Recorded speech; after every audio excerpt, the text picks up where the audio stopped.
Hey, what's up guys? So welcome to this Klaviyo tutorial. Without further ado, let's kind of jump into it.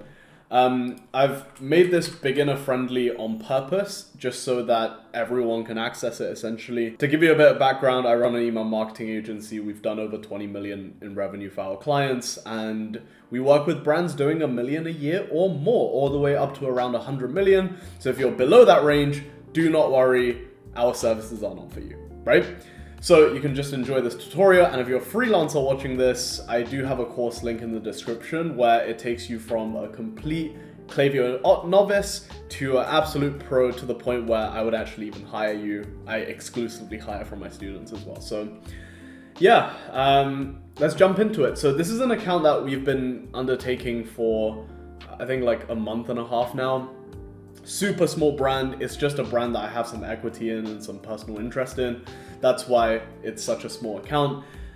Anyways, I'm going to show you using the setup I have here, because this is what I believe to be the minimum viable setup for email marketing for brands that are kind of under the 20K per month range. I'm also going to show you some flows that you could possibly build towards the end that is slightly more advanced, that's for kind of like brands between 20 to 50K a month. Now, this is not going to be a short tutorial, so do pencil out some time to watch this if you are kind of short on time in this very moment. So I would recommend you bookmark it, because I'm going into quite a bit of depth. So in case you don't have one already, if you don't have a Klaviyo account, just go in the link in the description and you'll be able to set one up using my affiliate link. I get paid a bit of commission because I have a great relationship with Klaviyo, but the added perk is some Klaviyo dedicated like onboarding specialists will actually reach out to you and help you with the setup themselves. So feel free to sign up using my link in the description. Now, when it comes to the setup, you'll be basically presented with a screen like this, except nothing will be built here essentially. So what you're going to want to do first is you're going to want to connect your Shopify store, right? And in order to do that, you're going to want to go into the bottom left-hand side, click integrations, and you're going to see Shopify. If you don't see Shopify, you'll be taken to all integrations, and you're just going to want to connect a Shopify integration in there. So once you're in here, go into view settings, right? And then once you're in view settings, you're going to hit update settings, and you'll be taken into Shopify themselves. So once you're inside Shopify, what you're going to want to do several things. First of all, you're going to want to hit add viewed product tracking to my site. Just click this, and you're also going to want to turn on embed settings. So to do that, you just want to hit view your Shopify app embed setting, and you're going to be taken to this page right here. Super easy to set up. All you got to do is literally just Klaviyo on-site JavaScript. This is the one. So you just make sure this is toggled to on, and then you want to hit save. Obviously, I've already done this, so I don't need to actually do this, but just to demonstrate to you guys. And once it's completed, you're going to hit update site settings and click confirm and things along those lines, and you should see this green check right here. Now, we're not done here just yet. So by default, it's going to collect email subscribers straight to the newsletter list, which is by default, right? You might want to change this, you might not. It doesn't matter too much. You just got to be aware of it, because you got to create a separate list to join the welcome series with. So what you got to do here is SMS subscribers. I recommend toggling it on, and then creating an SMS list. I don't know. Yeah, so turn it to SMS subscribers, and I think that's pretty much it. Oh yeah, so if you're a store that's been around for a while, I highly recommend having this enabled. Update Shopify customer profile with your Klaviyo data. Just hit update, and you will be taken to this, update integration, boom, integration has been updated, right? So once this is done, you gotta make sure you're connecting it to a different list entirely. So you gotta go into the list that you've just created, right? In my case, it's 10th house list, and you gotta make sure that single opt-in is enabled rather than double opt-in. I'll tell you why that's so important right now. So if you go into the list that you've just enabled, you're gonna go into settings of the list and you're gonna see opt-in process, right? You always wanna have single opt-in. Reason why you wanna have single opt-in is because you're gonna drastically be able to capture a lot more emails than double opt-in, because you're gonna see a drop-off rate around 50%, meaning every 2 emails that sign up through double opt-in, 1 of them will not opt in, right? So make sure single opt-in is enabled, hit update list settings, and most of the time you're gonna be fine, unless like you just don't know how to manage deliverability whatsoever. In which case, I would just recommend you watch one of my deliverability videos. So once the setting is actually up to date, you now can actually start doing the fun part, which is creating flows and making money, right? So the most important flow for you to create is the welcome series. What the welcome series is, it's a series of emails that is sent to people who are fresh to the list. So let's dive into that, right? So in order for someone to even sign up, they're gonna need a opt-in, right? The opt-in in this case is sign-up forms. So what you're gonna wanna do is you're gonna want to go into sign-up forms, click into it, giveaway offer test, go into that. So this is just a sign-up form I've already created, but in case you haven't created it, you're just gonna wanna hit create sign-up form, and you're gonna be able to build one right here. But let me show you an example of one that's already been built. You're gonna see that it's like stupid easy to design. It's just like simple text, easy, sign me up, have some sort of input box for your email address, hit yes, hit no, very easy stuff. Now, you're gonna notice that we all need some sort of incentive in order for people to sign up, right? So in this case, I'm running some sort of giveaway offer, because with this brand specifically, we can't really afford to give away too much margin on a consistent basis, in which case we use a giveaway offer. Now, if you're a brand that has a lot of gross margin, a really good offer to give away is between 10 to 20% discount. There are some other more creative ways you can do discounting, for example, with cashback. You can watch videos of like cashback and how to kind of get that set up on my channel. But there's just kind of various ways. You got to get creative with it. The best thing you got to do is just make sure you have some sort of incentive in there. The worst thing you can do is just to say, sign up to our newsletter, because inherently you believe that your newsletter or your campaigns bring value to your audience. People will not sign up at a significant rate compared to if you gave them some sort of giveaway incentive or discount offer. I've had a lot of founders try to use the whole sign up to our newsletter because we provide value. We've been forced to test it by a lot of our clients. It doesn't work nearly as well, and you're going to expect between a 0.5 to a 1.5 conversion rate on those forms. Whereas if you include some offer, as you can see, we're getting 5.5%. You can expect anywhere from 3.5 all the way up to kind of 12, 13%, depending on the offer, depending on the brand, depending on your niche, right? Not every brand can get 12%, but most brands will hover between the 4 to kind of like 8% range. That's kind of what you should be aiming for with your sign-up forms. So in terms of how to design it, verbiage-wise, copywriting, I would just keep the colors popping. So for example, this is the website that we use, right? You can see it's 10th house. The background is kind of in a slightly weirder color.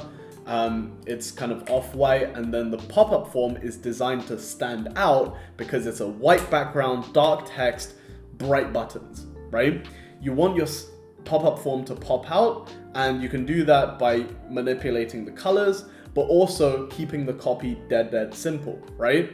Win your own chart necklace. We are clearly showing what they are signing up for, and I would even argue, honestly, like this bit of text is not even needed, right? You want to convey your offer in as little words as possible. And in a lot of cases, for most brands, if they're offering some sort of discount, the best thing you can put on a pop-up form is just to keep it dead simple. Get 10% or get 10% off, 20% off, whatever discount you're giving away. Email input box, CTA link. That's it. That is the only thing you really need. Once you have the pop-up form set up, you got to make sure that it's connected to the right list. So to make sure you do that, you want to go into sign me up, and then on action in the button, you want to hit submit form, submit the list to newsletter, right? So right now the list is getting submitted to newsletter, and you're going to want to click the success tab right here to make sure you have the page configured and everything. So you can see check your inbox to confirm your entry, continue to shop. Keep it simple. If you have some sort of discount code, I like to actually include it in here. So for example, if it was like a 10% discount, so I would just put like use code 10 off, something like this, right? In order for people to just continue on with their shopping experience without needing to confirm and check your the inbox. So once this is done, you're gonna wanna hit publish changes, make sure the list is all connected to the right ones, and we can dive in to create the welcome series. So when it comes to creating flows, you're gonna wanna hit flows right here, and you're gonna see that I can do some sort of welcome series. So subscribe to newsletter welcome series, and you can see very high conversion rates, right? By the way, ignore the delays. We're still kind of like building it out as we speak.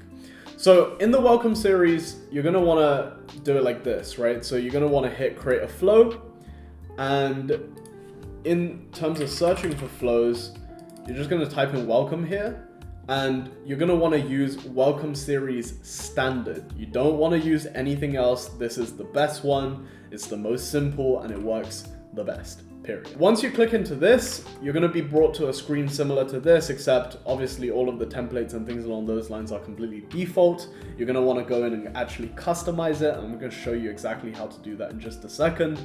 So first of all, let's talk about filters. Super important. Flow filters, anyone who has placed an order, you want to take them out of this flow, right? Because the reason why we do this is because once someone orders, they're no longer considered pre-purchase, right? They are now post-purchase. They should be getting a completely different messaging, because most likely they already know what the brand is about. They already know the benefits of the products.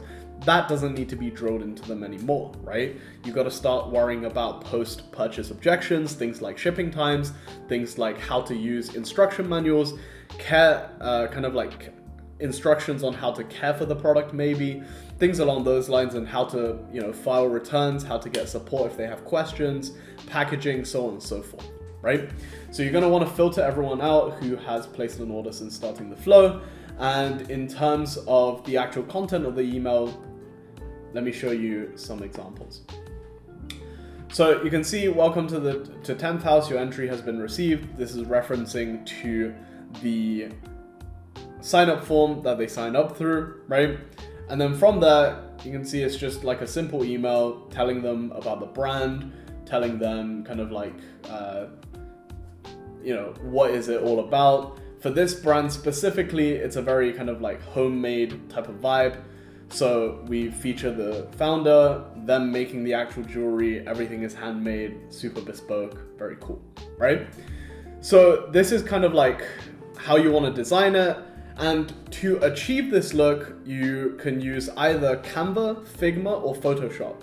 If you're a complete beginner and a really, really small brand, I recommend Canva. Super easy, very easy to hire people to do it as well. And also Canva designers are generally a lot cheaper compared to Figma designers and Photoshop designers. So if you just want good looking campaigns fast, highly recommend going with Canva. Now, if you're a slightly bigger brand, I recommend working on Figma rather than Photoshop, because it just makes workflow a lot easier. And if you're a freelancer or agency that's doing email, then I also recommend you use Figma, because it makes approval processes and just like collaborating on designs so much more smoother. And also the export process so much quicker. Everything is stored in the cloud. So let me just show you some designs and go over a few kind of like design elements. For example, these design elements you can kind of expect in a lot of the emails. So this is kind of like a campaign sequence that we did for one of our clients. They wanted to promote a very specific watch that they were selling, and these were the campaigns that we designed for them. So the reason why I'm showing you these and not the actual flows itself is because I want to highlight very kind of like similar commonalities between all types of emails, right? Which is that all emails can be broken down into very specific segments. So what I mean by this is you can see at the top of every single email, there's always a logo, right? So you just got to remember, okay, when I'm designing emails, I need to make sure to factor a logo into the design, right?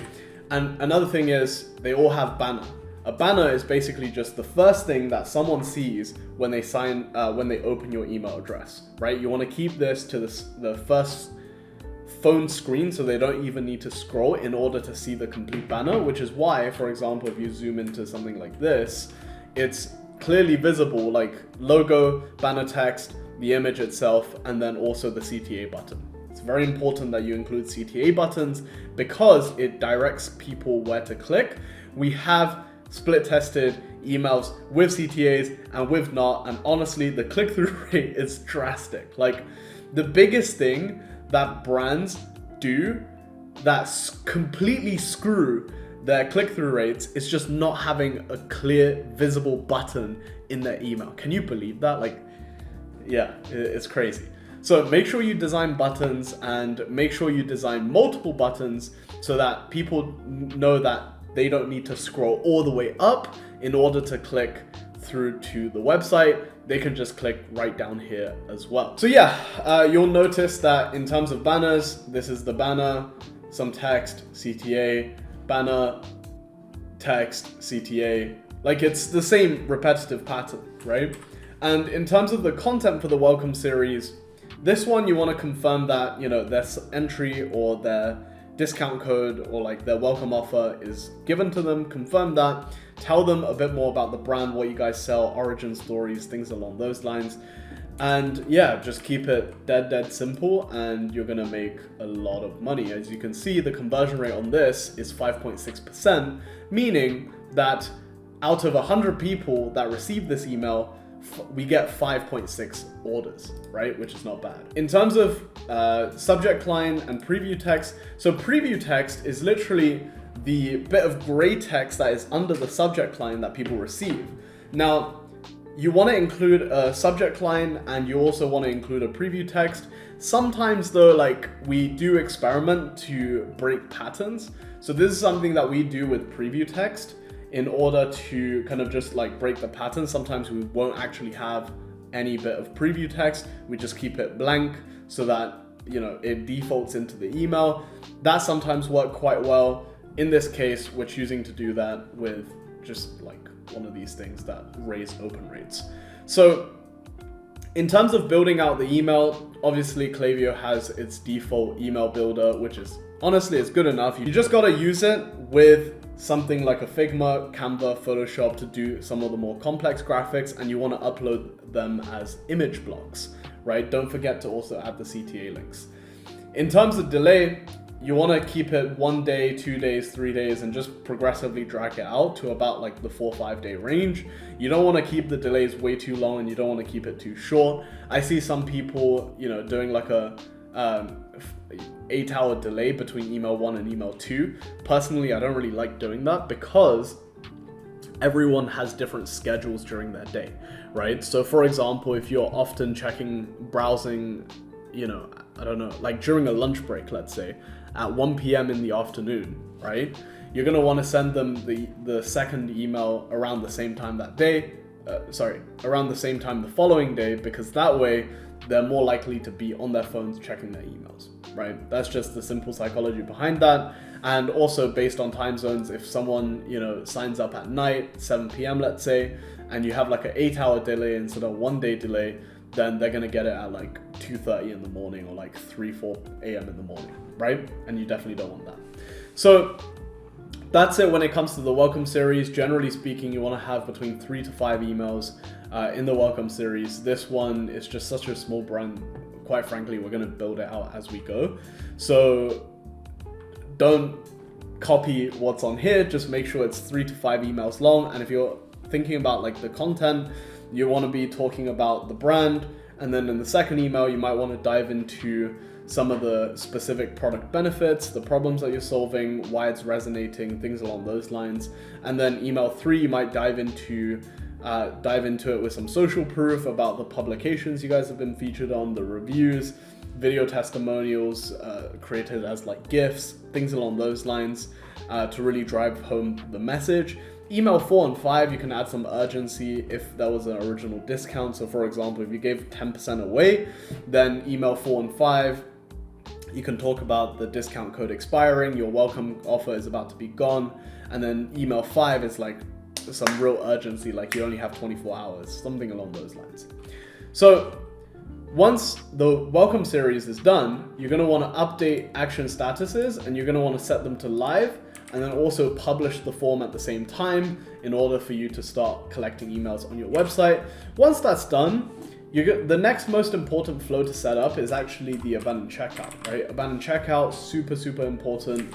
It's, if you go into create a flow and you search for check, doesn't work. You have to search for cart. Now, in Klaviyo, abandoned cart and abandoned checkout are very, very different. This is the one that you have to click. So once you click cart, once you search cart, you're gonna see all of these options. There is only one right option to select, and that is, you could just use a standard email and SMS actually. This works just fine. So what you're gonna wanna do is, you're gonna wanna call it, I mean, this name is perfectly fine. You're gonna wanna hit create a flow, and it's gonna take you to a screen similar to this. You gotta make sure one thing, right? The trigger has to be checkout started. It cannot be added to cart. Added to cart is a bit different. It's a bit more complicated to build out because you're gonna have to manually insert some code onto your website, which I do have a tutorial for, but it's not super up to date. So I will make a new one and you'll find it probably in one of the corners of this YouTube video. But anyways, let's get into it, right? So flow filters, the default ones are perfectly fine. I wouldn't really worry too much about those. The only thing is the default delay is 4 hours. We get better results with 1 hour and 1 to kind of like 2 hours. Just think about it, right? After 4 hours has gone by, the lead is already cold. If you ever worked a sales job, you know that the best time to follow up is ASAP, right? Because the longer you wait, the colder the lead goes. So I don't like waiting 4 hours. We get much better results when we only wait for 1 hour. And in terms of the conditional split, because this is like an SMS and email flow, this is kind of like how it goes. But what I like to do is I like to just send it basically at the same time, right? So I don't like to just send one email or one SMS. I like to do both. But in your case, if you're just doing emails, like just ignore this, just go ahead and delete this SMS. SMS split. So once you have this, what you're going to want to do is you're going to want to set the second delay to be, let's say, 23 hours. You want to do it in a very specific way, which is 24 hours minus whatever time delay you have here. So for example, if I have a 1.5 hour delay, then this timer right here would be set to 22 hours and 30 minutes. Why you want to do that? Again, it goes back to my point about the welcome series where people are likely to check their phones around the same time. So you want to wait 24 hours before they initially started the checkout process, right? So in terms of abandoned checkout, content-wise, the first one is a simple abandoned cart reminder. Second and third email, this is where you can start introducing a few discounts. If you don't want to do that, you can bring in social proof, product benefits, things along those lines. And I'm going to show you a live example real quick, and it's going to be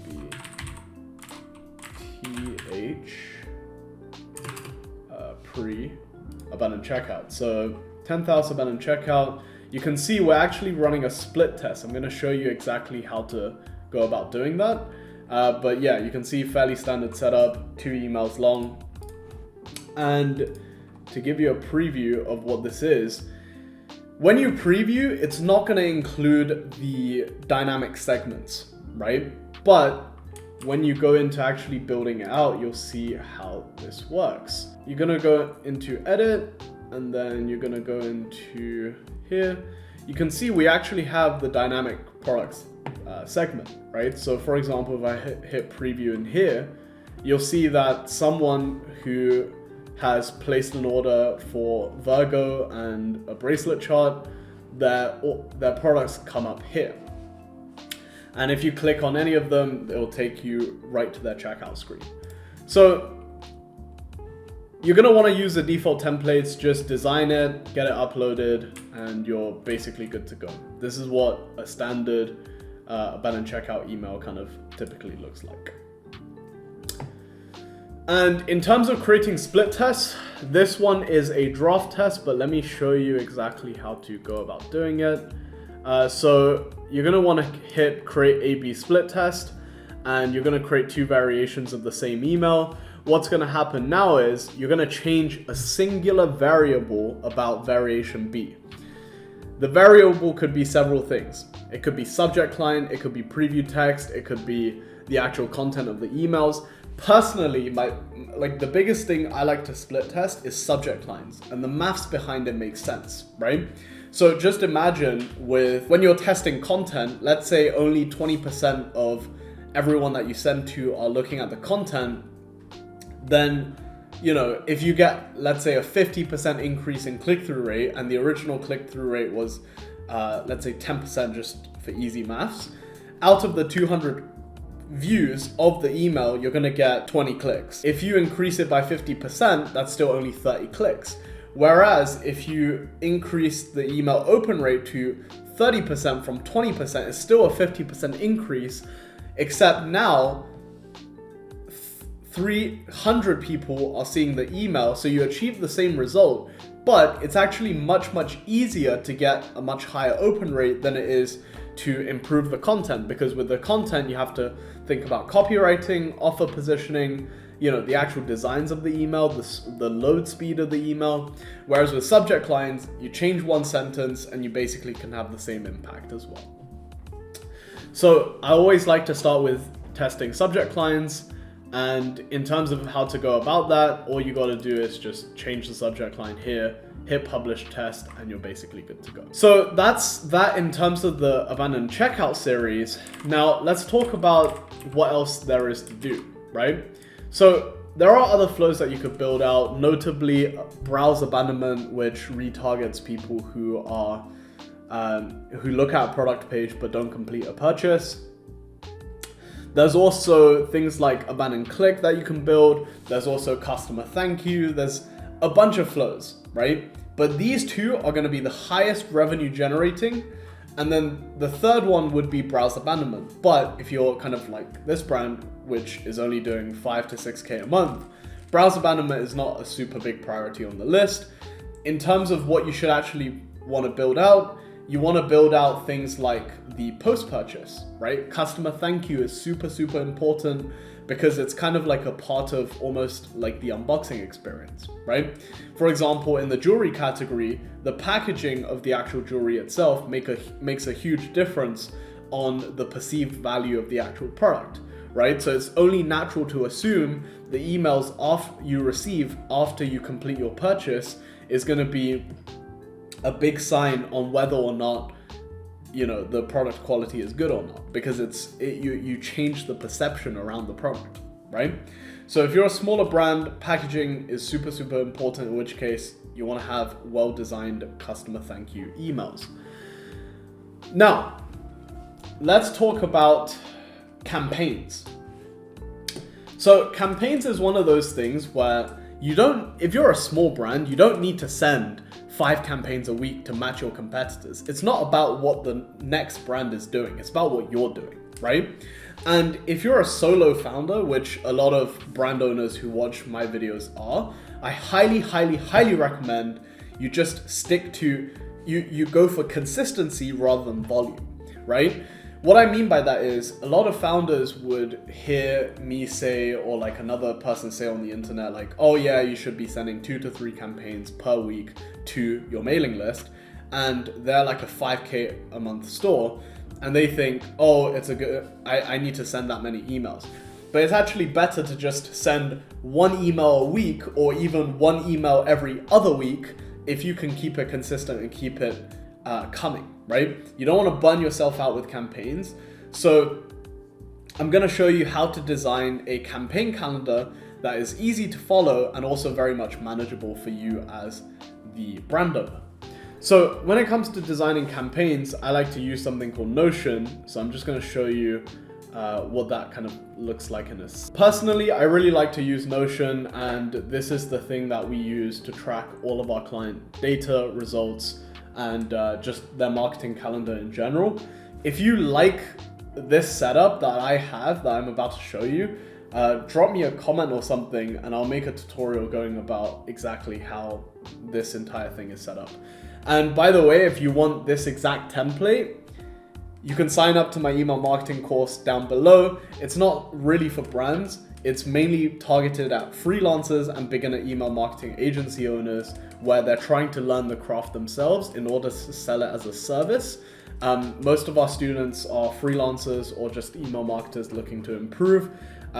It takes someone who's a complete beginner all the way up to a pro. We've had a ton of success with it, and yeah. Anyways, let's dive into it. So this is the calendar and how I would recommend you plan it out.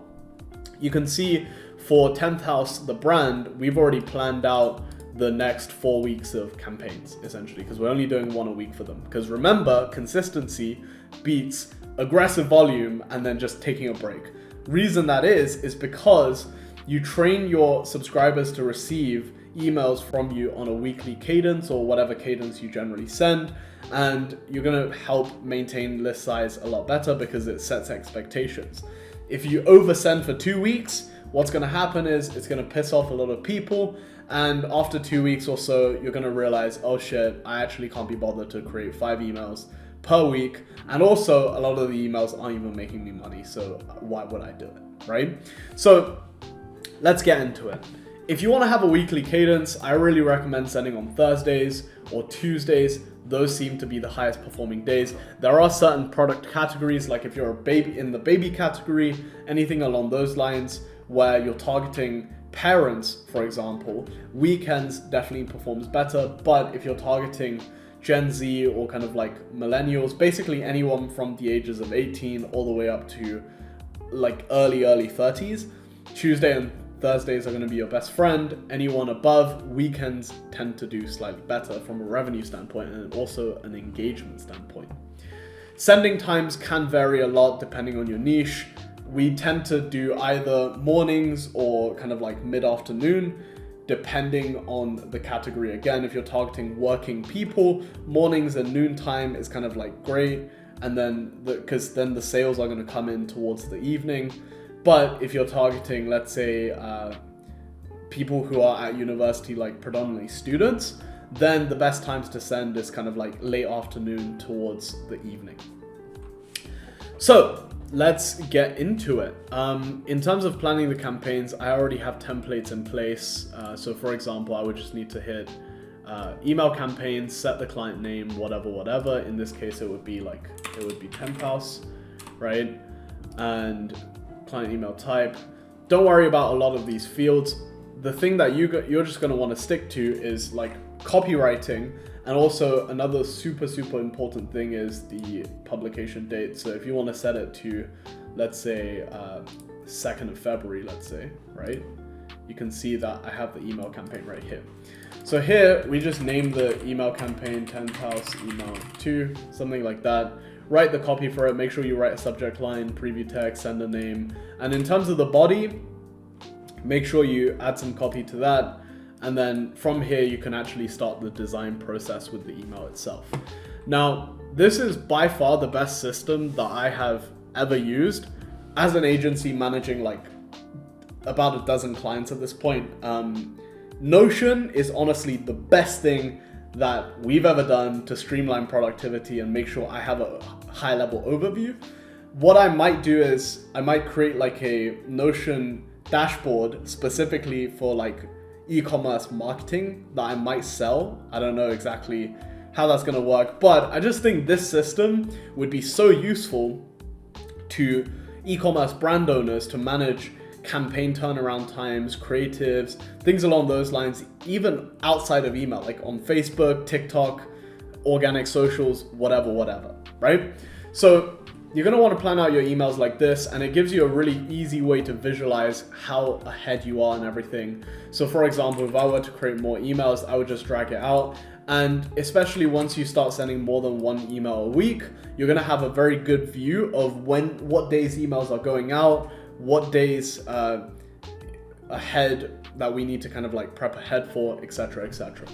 So this is what I recommend in terms of building out your campaign calendars, and that's how you get consistent with it essentially. So if you're a small brand, I recommend sending kind of one a week, seeing how it feels on your workload, seeing if it makes sense to scale up to 2 emails per week. That's it on how to build campaign calendars. Let's talk about some of the segments that is going to be really useful for you to have.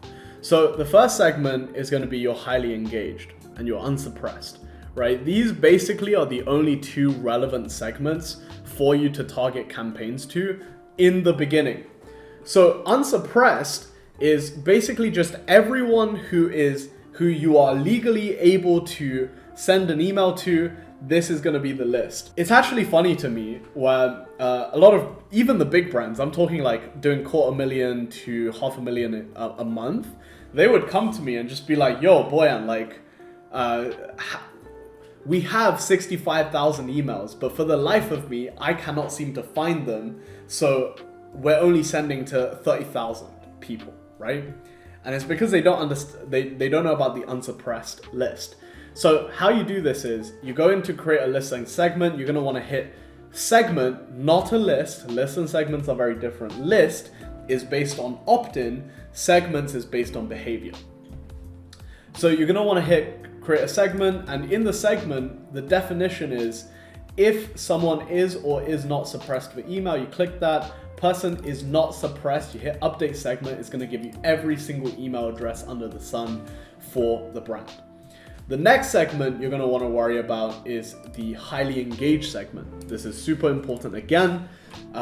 Basically, you're going to want to create some sort of 90-day engaged segment, which is literally just someone who has or has not done. Basically, this is done by behavior. So if someone has shown engagement with your emails, you want to get them in here so that you can send them more emails. If they're not in this category, it means they're an unengaged email, in which case you could look to even clean them out of your list completely. So open email at least once in the last 90 days, or clicked an email. Make sure the condition right here is or, not an and. Okay, super important. At least once in the last 90 days, or properties about someone. You're gonna want to hit properties about someone. You're gonna want to search created. Reason why you want to say created is because if someone signs up to your list recently and they don't receive the abandoned checkouts or the welcome series, or if they receive it but just so happen to not open it, right? You're gonna want to give them a good chance before you stop sending them emails, right? So you're gonna want to hit create segment. I don't want to actually let the segment load, obviously, just because then it will show you a bunch of email addresses and then I'm gonna have to blur them out. But this is generally speaking how it works. So that's basically that.